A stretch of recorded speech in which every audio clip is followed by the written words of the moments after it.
ప్రభువైన యేసుక్రీస్తు నామములో కూడి వచ్చిన సంఘములందరికీ వందనాలు చెల్లిస్తున్నాను. సమయం ఇచ్చిన పాస్టర్ గారికి వందనాలు.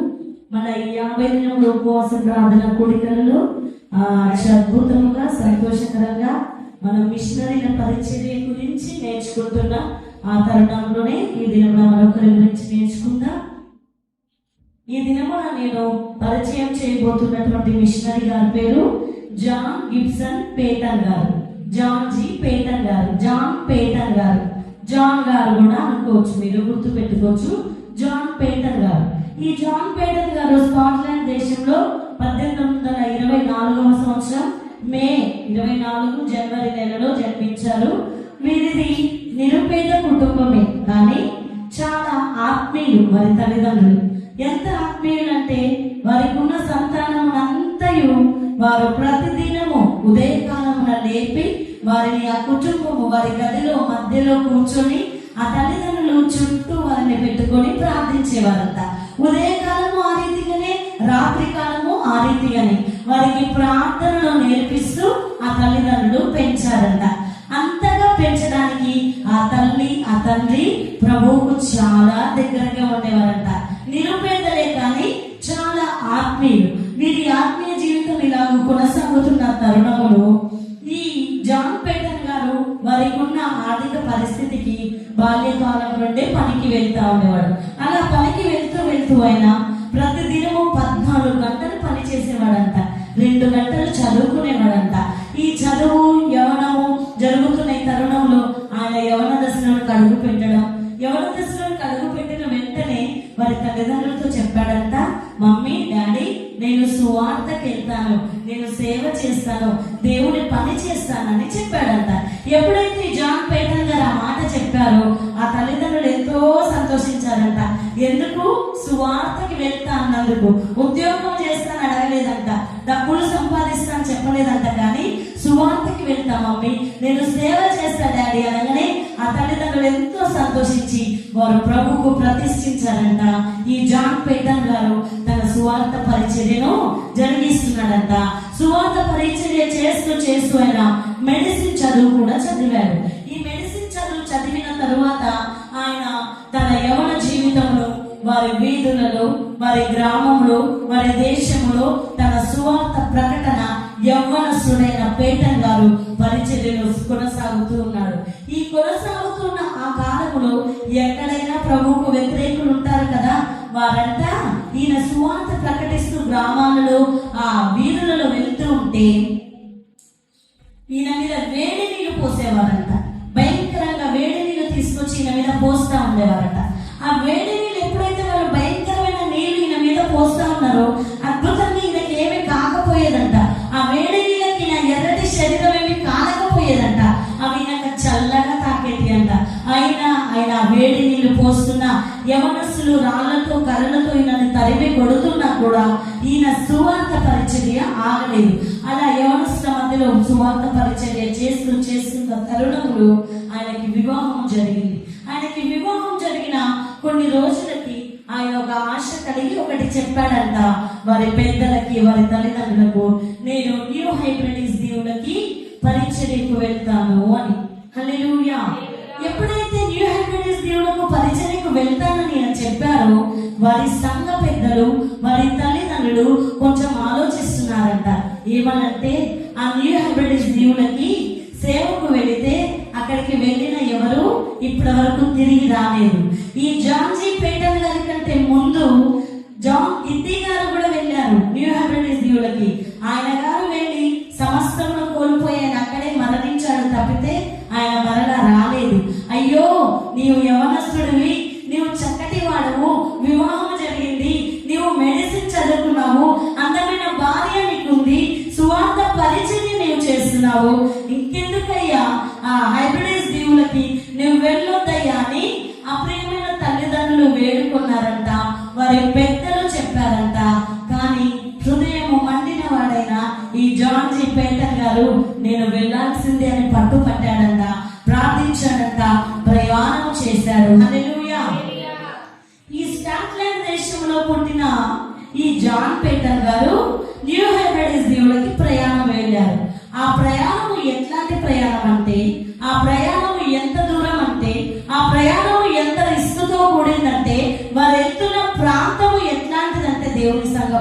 నేను చెబుతున్నా వినండి. అది 2 గంటల ప్రయాణం కాదు, 2 రోజుల ప్రయాణం కాదు, 10 రోజుల ప్రయాణం కాదు, నెల రోజుల ప్రయాణం కాదు. అది 2 గ్రహాల యొక్క వ్యతిరేక ఖండాలు.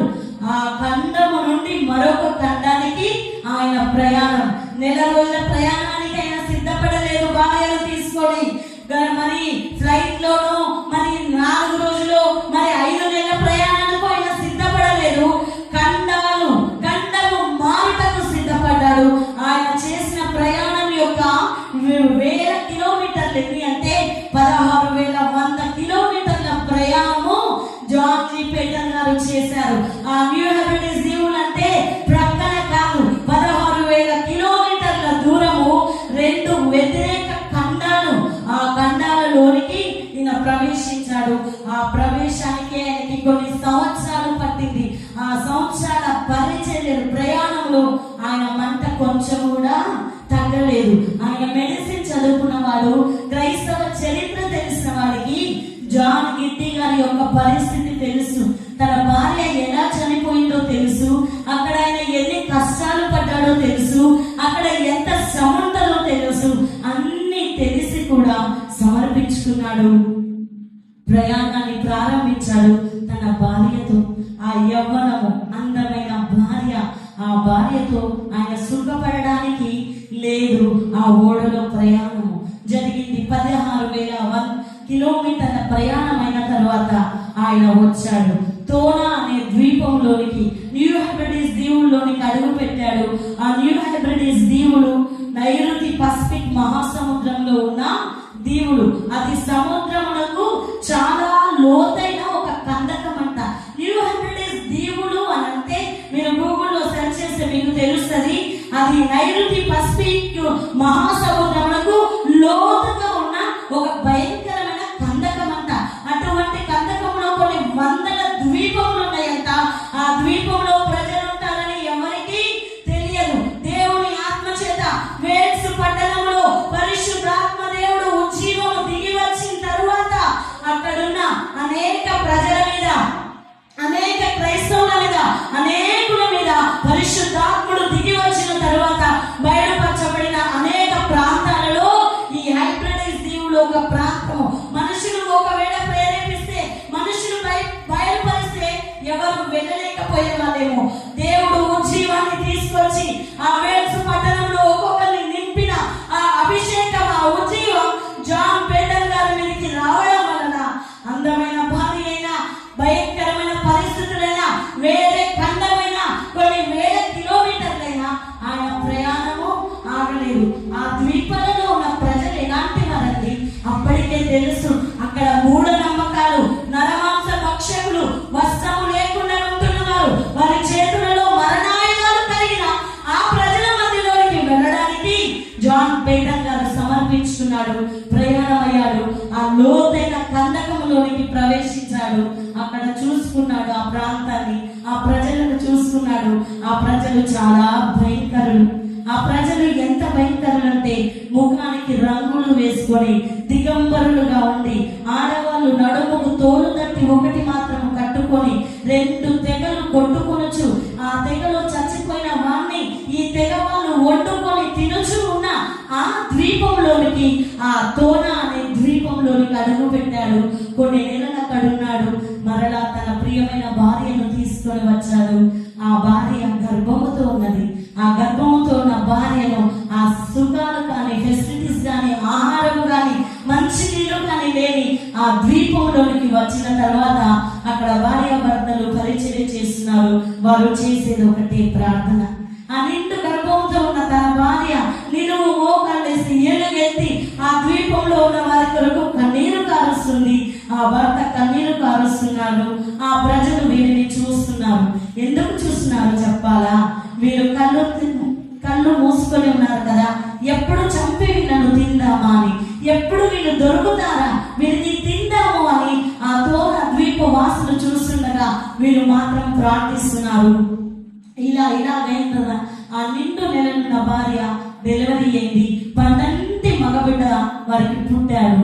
12 మగబిడ్డ పుట్టిన 2 వారాలకి ఆ అందమైన భార్య చచ్చిపోయింది. ఆమె చచ్చిపోయిన 2-3 దినాలకి ఆ ప్రియమైన కుమారుడు కూడా చచ్చిపోయాడు. ఎందుకంటే వారికి ఆ వాతావరణం పడదు. ఆదరించేవారు కానీ, ప్రేమించేవారు కానీ, భోజనం పెట్టేవారు కానీ, మంచి తిండి తినడానికి అక్కడ అవకాశం కానీ, ఫెసిలిటీ కానీ లేదు. ఆ లేని దానికి ఆ నిండు గర్భిణి డెలివరీ అయ్యి ఆ వాతావరణానికి ఆమె 2-3 వారాలకే చచ్చిపోయింది. ఆమె చచ్చిపోయిన 2-3 దినములకు ఆ పండంటి పసిబిడ్డ పాలు లేక ఏడ్చి ఆ బిడ్డ కూడా చచ్చిపోయాడు. చచ్చిపోతే ఈ జాన్ జీ పెండర్ గారు గోతులు తవ్వుకొని ఇద్దరిని పాతి పెట్టి వారి మధ్యలో ప్రార్థిస్తున్నాడు. నేను ఇంకొక మిషనరీ పరిచయం కూడా చెప్పా. మన తిరుపతిలో సుళ్ళూరుపేటలో అగస్టిన్ మిలీనియస్ గారు ఆయన వచ్చాడు. ఆయన కూడా తన 2 బిడ్డలు చచ్చిపోతే వారి మధ్యలో ఉండి ప్రార్థించాడు. ఈ జాన్ పీటర్ గారు ప్రార్థిస్తున్నాడు. వారి మధ్యలో ఆ సమాధుల మధ్యలో కూర్చున్నాడు. ఎందుకు అనంటే వారు వచ్చి ఆ సమాధులను తవ్వి ఆ భార్యను బిడ్డలు ఎక్కడ తింటారో అని కాపలా కాస్తున్నాడు. 2-3 నెలలు కాపలా కాశాడు. ఆ నరమాంస భక్షకులు వచ్చి ఈ శవాలను ఎక్కడ తవ్వుకొని తింటారో వేదన చేత, బాధ చేత ఆ సమాధుల మధ్యలో కాపలా కాస్తూ ప్రభు సన్నిధిలో ఒకటి ప్రార్థిస్తున్నాడంట. అయ్యా, ఆశతో వచ్చాడయ్యా, ఇక్కడ నీ సువార్త ప్రకటించాలని వచ్చాడు, కానీ ఇక్కడ నా వల్ల కావట్లే ప్రభు, నేను బలహీనుడనైపోయాను ఆయన అని ప్రార్థిస్తున్నాడంట. గుండె పగిలేటట్టు ఏడుస్తున్నాడంట. ప్రభు చల్లనైన మెల్లనైన స్వరముతో నేను నీకు తోడుగా ఉన్నానని మాట్లాడంట. ఆ మాట చేత మరలా జీవము తెచ్చుకున్నాడంట, ఉజ్జీవింపబడ్డాడంట. తన పరిచర్య మరలా ప్రారంభించాడంట. ప్రారంభించిన తరువాత ఆయన ఏం చేయాలి, ఎలా చేయాలి ఆయనకు అర్థం కావట్లేదు. ఆయన ఒక్కడిగే ఉన్నాడు. ఇన్ని రోజుల భార్య తోడు ఉంది, కానీ ఈయన ఒక్కడిగే ఉన్నాడు. ఈయనని చంపడానికి ఆ తెగల వాళ్ళు 100 మంది వచ్చేవారంట. వారికి ఈయన భయపడి ఆయన పారిపోయి కాపాడుకోవడానికి ఆ భయంకరమైన చెట్లకి ఆ చెట్ల చాటున దాచుకునేవాడంట. ఆ చెట్ల కొమ్మల మధ్యలో దాచుకునేవాడంట. అట్లని వెనుక తట్టు నేను తిరగను ప్రభు అని ప్రార్థిస్తూ ఆ ద్వీపం వాళ్ళందరూ వచ్చినప్పుడు, ఆ బలమైన ఆయుధాలు పట్టుకొని వచ్చినప్పుడు ఆ చెట్లకి దాచుకునేవాడంట. ఒక రోజు ఇంట్లోనే ఆయన పడుకున్న గుడిసెలోనికి వారు వచ్చి నిప్పు పెట్టారంట, తగలబెట్టారంట. తగలబెట్టేసరికి జాన్ పీటర్ గారు అందులో ఉండి ప్రార్థిస్తున్నాడంట. ఈ ప్రార్థిస్తుండగా మంటలు వ్యాపిస్తుండగా బయటికి వచ్చే పరిస్థితి లేకపోయిందంట. వారు ఎదురుగా ఉండి చూస్తున్నారంట. దేవుడు అక్కడ ఒక అద్భుతం చేశాడంట. గొప్ప సుడిగాలిని పంపించి వర్షమును పంపించేసరికి ఆ గుడిసె ఆ తగలబడేదంతా ఆగిపోయి ఆయన బ్రతికాడంట. ఎప్పుడైతే ఆయన బ్రతికాడో వారికి ఒక ఆలోచన వచ్చిందంట.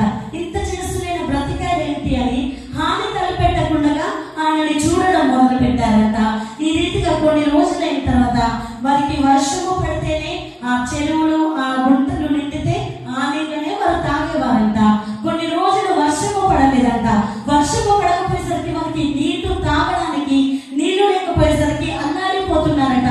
వారి పసిపిల్లలు కష్టపడుతున్నారంట. అప్పుడు జాన్ పీటర్ గారు ఒక పని చేశాడంట.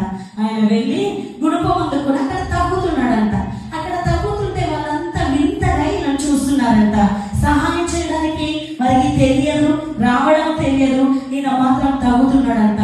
ఒక అద్భుతము తవ్వడం ప్రారంభించిన వెంటనే అందులోకి నీళ్లు ఊరడం స్టార్ట్ అయ్యాయంట. హల్లెలూయా. ఎప్పుడైతే ఆ గుంటలో నీళ్లు వచ్చాయో అప్పటి వరకు వర్షం నుండి నీళ్లు వస్తాయని తెలిసిన వీరికి ఆ గుంటలో నీళ్లు రావడం ప్రారంభించారు. ఇంకా ఈయన విషయంలో అరవడం ప్రారంభిస్తున్నారంట. ఈయన దేవుడు, ఈయన వల్ల మనకి నీళ్లు వస్తున్నాయి, అందుకే ఈయన చచ్చిపోలేదు, మనం చంపాలని చూసిన ఈయన చచ్చిపోలేదు అని అరవడం ప్రారంభించి ఈయనకి మొక్కడం ప్రారంభిస్తున్నారంట. ఈయనకి మొక్కడం ప్రారంభించిన తరువాత భయపడుతున్నారంట ఈ జాన్ జీ పీటర్ గారికి. అసలు వారు నరమాంస భక్షకులు, మనుషులు కనబడితే తినేవారు, చంపాలని చూసిన వారంట మొక్కడం ప్రారంభించారంట. అలా జరుగుతున్న ఆ తరుణంలో ఆ నీళ్లను వారు వాడుకోవడం, ఈయన మా దేవుడు అని వారు నమ్మడం, ఆయనకి హాని చేయకుండా ఉండడం చూసి జరుగుతున్న ఈ తరుణంలో ఈయన గారు ఇంకా సైగలతో వారితో మాట్లాడుతున్నాడంట. సైగలతో వారితో మాట్లాడుతూ దేవుని సైగలతో వారికి పరిచయం చేస్తున్నాడు.